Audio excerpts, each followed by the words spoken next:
Before the Bible ever spoke of creation, before there was man, before there was sin, before even time was measured the way we know it now, something ancient fell from the heavens, and the world has never been the same since. We've been taught to believe the story starts in the Garden of Eden, with Adam, Eve, and a forbidden fruit. But that was never the beginning. That was already the aftermath, a shadow of a much older war, a war that wasn't between good and evil, but between obedience and awareness, between the silent heavens and the ones who dared to speak.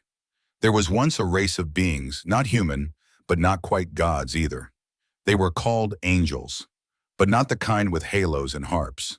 These were watchers, observers, guardians, and in some stories, rebels. They were sent to guide, to watch, to protect. But they chose something else. Some say they desired the beauty of human women. Others say they wanted to teach mankind what the gods kept hidden: secrets of the stars, the language of fire, the art of creation. Knowledge, well, too powerful for early humans to hold, but they gave it anyway. And for that, they fell, not just in position, but in memory. Their story was burned, buried, banned, ripped from sacred books, labeled heresy, called myth. But even myths leave clues, and across every culture, every corner of the ancient world, you'll find them again, in the squishas, in the stones, in the symbols, the ones who fell from the stars. The Sumerians spoke of gods who descended to earth and taught humanity how to build. The Greeks told of titans imprisoned for disobeying the divine. In Ethiopia, they kept the Book of Enoch, where the real story of the Watchers lives on. It all points back to the same mystery, the same truth that no one wants to talk about, that what fell from the heavens may not have left, that the ones we call angels may not be what we think, that before religion, before written language, before civilization itself, there was a secret history, and it began with a fall, not of man, but of the beings who tried to help us rise. And maybe that's why their story was erased, because the truth doesn't just challenge belief, it shatters control. Before humans, before pyramids, before the first name was ever spoken, there was order, not case, not darkness, but a higher intelligence watching. This was a time when Earth was not ours. It was not empty, but full of presence. A realm where the skies were not silent, and the stars were not just lights. This was the domain of the Elohim, the shining ones, beings made of light, energy, consciousness. Some called them angels, others watchers, not gods, but not mortal either. They didn't walk, they descended. They weren't here to conquer, they were here to observe and to maintain balance. This was the original order, a design older than any scripture, older than time itself. It was a system built on harmony, on sacred law, where every being, every force had its role. The Watchers were part of that law, not random spirits floating in heaven, but intelligent beings assigned to specific regions, realms, and even civilizations, long before humans ever took their first breath. They were not evil. They were not fallen. Not yet. They were guardians of potential. And Earth, primitive, wild, untamed, was full of potential. So they came closer, not to interfere, but to guide from afar, to ensure that the planet evolved according to the blueprint. But here's where things take a turn, because the Earth changed them. Over time, what was once a mission of pure observation turned into something deeper, something emotional, something personal. They saw the beauty of the Earth, the landscapes, the life forms, the patterns. They witnessed the rise of early humanoids, simple, slow, curious, but filled with something special, a spark, something no other creature had. The Watchers saw it, they felt it, and they began to wonder, what if we could help them evolve faster? What if we shared what we know? And in that moment, the seeds of rebellion were planted, not out of hatred, but out of love and ambition. This was the beginning of a fracture in the original order, a choice that would change everything. But even then, they still hadn't fallen. At this point in the story, they were still in their place, still in harmony with the cosmic law. But pressure was building. Curiosity was growing. And something deep inside them, maybe even envy, maybe even compassion, started to rise. It's important to understand this. They didn't come to earth like invaders. They didn't fall with horns and rage. They were divine, calm, measured, purposeful. But when a being of light chooses a different path, the whole universe feels the shift. This is the story that came before the Bible, before the idea of heaven and hell, before the division between angels and demons. In the beginning, there was no war, just watchers and a world, a sacred order and a fragile planet full of potential. And then, the line blurred, and the silence broke. What came next would echo for eternity. They didn't fall because they were evil.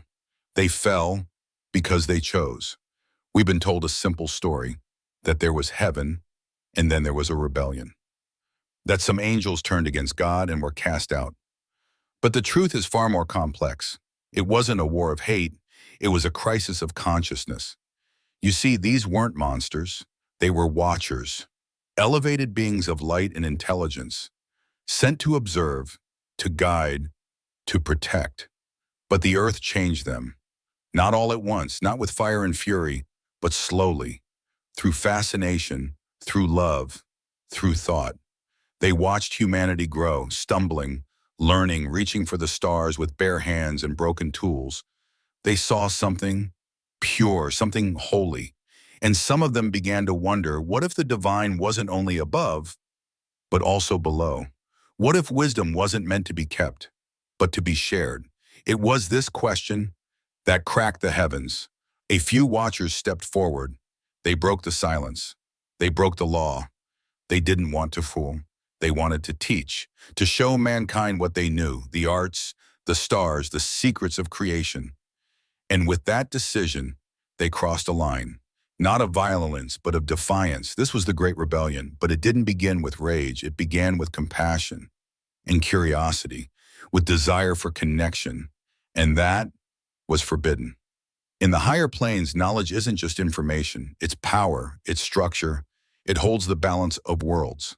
To give it away recklessly was seen as betrayal, but to the watchers, it was evolution. They didn't want to destroy heaven, they wanted to bridge it with earth. But when you challenge the divine order, even with good intentions, you become something else. You become the opposition. This is how angels became what we later called fallen, not by force, but by choice. Not fallen like broken glass, but like stars choosing to descend. They came down willingly, with open eyes, with purpose, and yet their light began to dim. Not because they lost their power, but because the heavens turned their back. They were no longer watchers, no longer angels. They were now something unspoken, cast out, not for violence, but for daring to share forbidden light. They loved too deeply, they taught too freely, they thought too independently, and so they were labeled as the fallen. But maybe, just maybe, they were never the enemy. Maybe they were the first rebels of truth, exiled thinkers, cosmic outlaws. And when they looked at humanity, they didn't see weakness. They saw reflection. They saw potential. And that scared the heavens more than anything. Because what happens when a human, guided by a divine teacher, realizes who they really are? That they don't need to beg for heaven. They can build it. That they don't need to obey blindly. They can create freely. That's what this rebellion was about. Not swords, not flames, not sin, but the most dangerous force in the universe, consciousness that questions. That's why they fell. And the ripple is still echoing through time. There's a forgotten book, buried by time, buried by power, a book they said didn't belong in the Bible. It's called the Book of Enoch, and it tells a story that changes everything.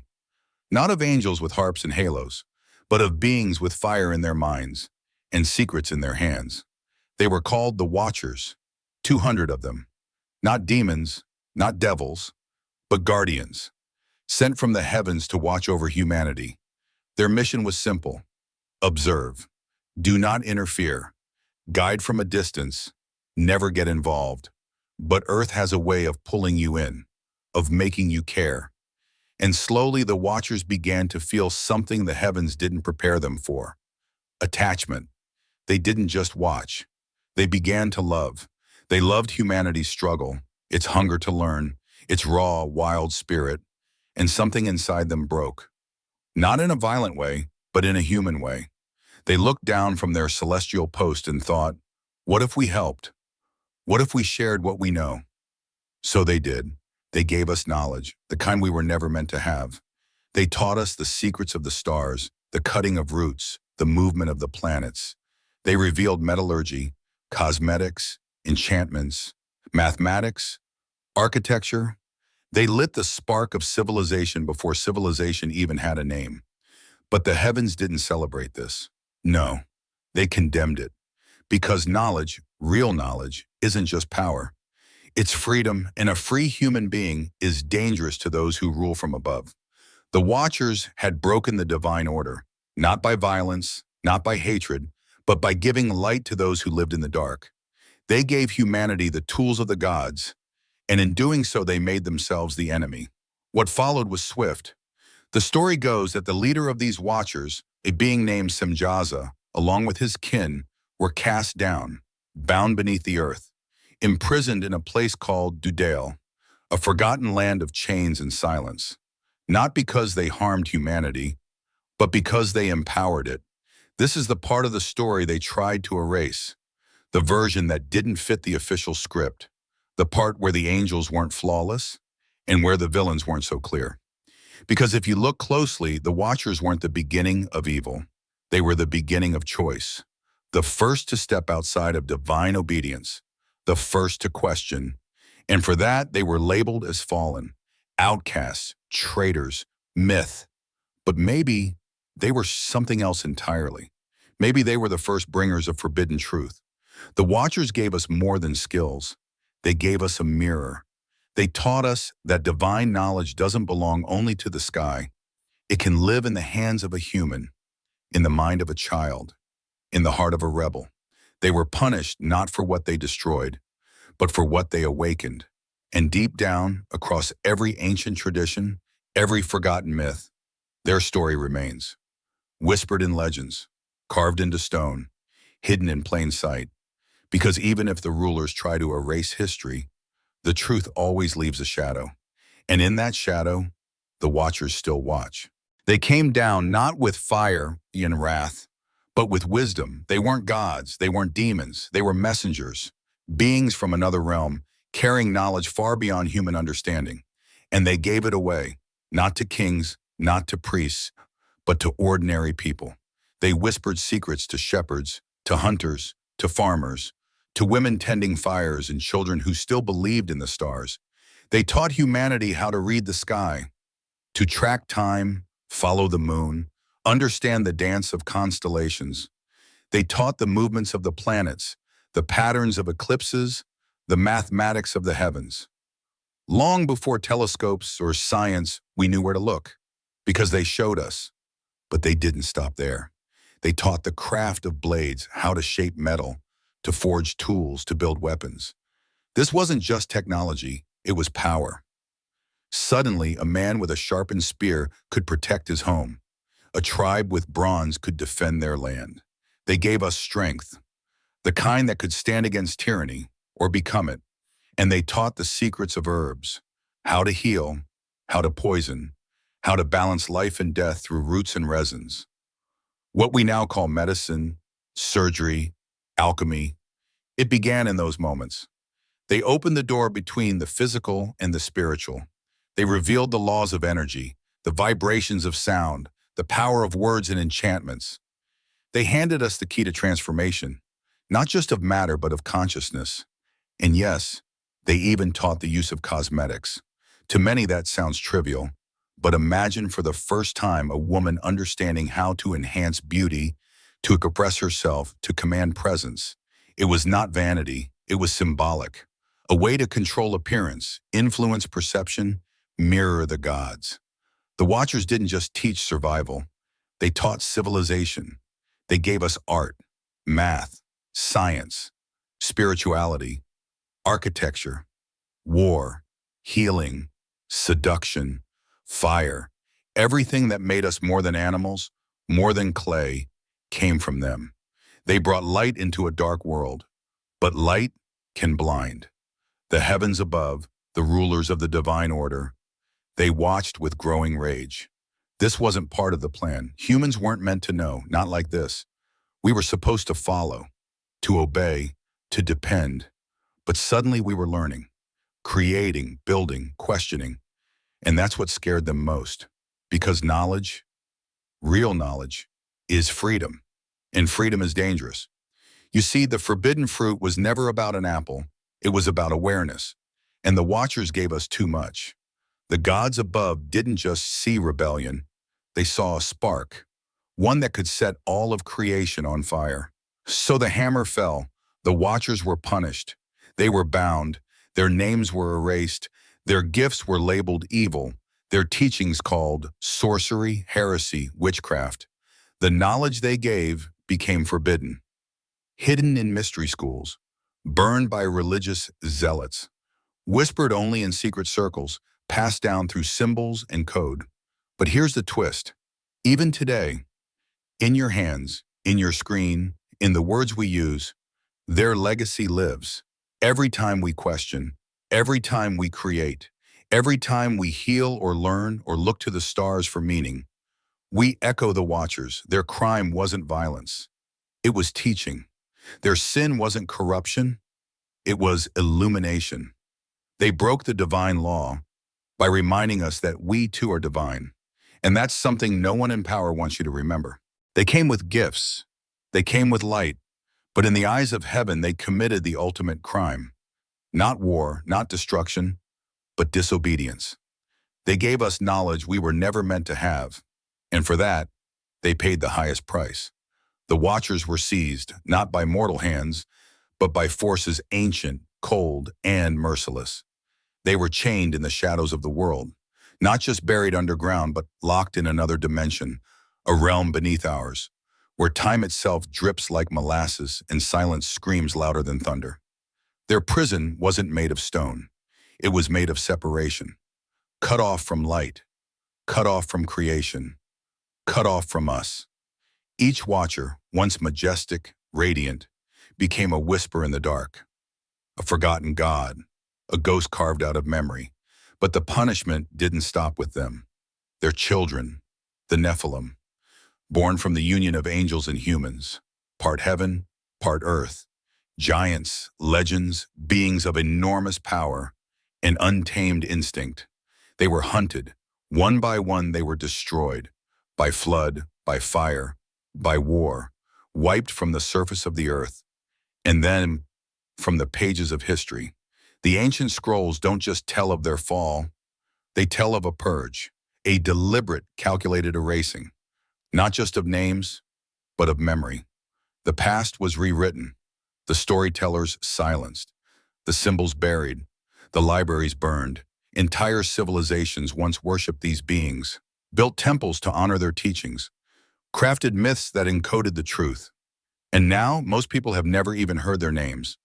Ask someone about Azazel, or Simjaza, or Arakiel, and they'll stare blankly, because that was the point. The punishment wasn't just exile, it was erasure. Make people forget the Watchers ever existed. And you cut off the roots of human power. You make us believe we were always weak, always in need of a savior, always at the mercy of the sky. And so we forgot. We forgot the ones who tried to elevate us, who believed we could rise, who broke the law of heaven, not for rebellion, but for love, for belief in our potential. And now their story is told in pieces, fragments, hushed tones, a line here, a myth there, hidden beneath the symbols of old gods, buried under statues and ruins, whispered in rituals that don't remember why they exist. But the echoes remain, in dreams, in symbols, in the strange familiarity we feel when we hear their story, as if some part of us remembers deep down that we were once touched by something more. Because this isn't just their imprisonment, it's ours. We were chained too, not with metal, but with forgetting. Our true history was taken, our divine spark dismissed, and in its place a narrative was built, one that keeps us small, keeps us afraid, keeps us obedient. But the truth cannot be buried forever. Stone cracks, books surface, myths resurface. And when they do, they point back to the watchers, to the moment we were given a choice, and to the Oz who paid the price for giving us that choice. They were not perfect. They made mistakes, but they saw something in us worth saving, something worth teaching, and for that, they were bound, their names cursed, their children destroyed, their memory wiped, history moved on, pretending they never existed. But we're here now, digging, searching, remembering. And once you remember it, you begin to understand the real fall was not theirs alone. It was ours. And the path back to truth begins where their story ends. What if the Watchers never really left? What if their story didn't end in chains beneath the earth or in the floodwaters of a rewritten world?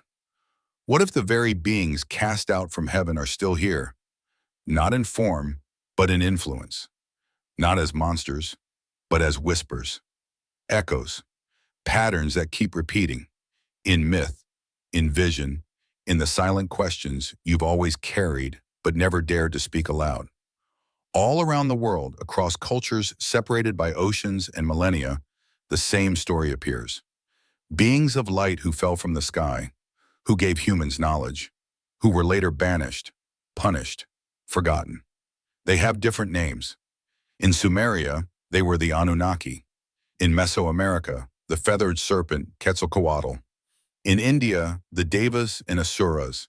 In Egypt, Thoth, the god of wisdom, who some say wasn't a god at all, but a being who came from the stars. Why do all these ancient cultures that supposedly had no contact with one another tell the same story? Why the same archetype? And more importantly, why were we told to ignore it? These aren't fairy tales, they're maps, encoded into story, myth, and symbol. Maps back to something we've lost. Because the moment we start asking the right questions, the spell breaks. Why do we feel drawn to the stars? Why does forbidden knowledge feel familiar? Why do so many dream of places they've never seen, languages they've never spoken, truths they've never been taught? Because maybe, just maybe, the Watchers planted something in us. Not a weapon, not a curse, but a seed, a frequency, a code waiting to be activated. Once we were ready, and now, people are waking up, not in fear, but in recognition, feeling that ancient pull towards something beyond textbooks and temples, sensing that what we've been told is only a fraction of what truly happened. Look at the symbols that keep appearing in your life, the coincidences you can't explain, the truths you've always felt in your gut, even when the world told you they were crazy. That's not madness, that's memory, a deeper memory, not from this life, but from something far older. The Watchers may have been cast down, but ideas can't be chained, and what they brought, the forbidden knowledge, the hidden history, the divine spark, it didn't die with them. It passed on, into story, into blood, into you, and now their influence leaks through cracks in the matrix, in art, in language, in dreams that won't go away. What if those ancient beings knew this would happen? That even if their names were erased and their monuments buried, we would still find our way back.